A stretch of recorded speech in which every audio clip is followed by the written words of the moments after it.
Hello everyone केटी online को आपको स्वागत जनासी। तो देखते पे मैंने ओट पॉलिसी नोटिसटा जोटा कि 12 तारिख में आसी 12 अगस्त 2025 तो जो आरआई आईसीडीएस सुपरवाइजर एआरआई अमीन एसएफएस जोटा कि सीआरई 2023 4 20 सेप्टेम्बर रु 8 अक्टोबर 2024 जाए प्रिलिम एग्जामिनेशन होता आ तार प्रिलिम रिजल्टा 23/4/2025 आसी सेटा पूरापूरी कैंसिल कराई।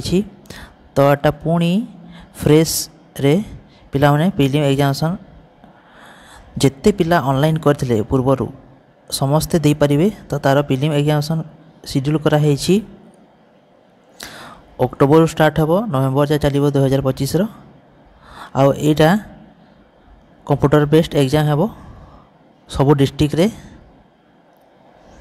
तो पिला माने बहुत से पढ़ापढ़ी करथांतु। ओट पॉलिसी एटा नोटिस थिला। जदि वीडियो इन्फॉर्मेटिव थिला भल लागला वीडियो को लाइक चैनल न सब्सक्राइब और वीडियो को शेयर कर देंतु आउ टेलीग्राम रे भी जॉइन हो जातु। धन्यवाद।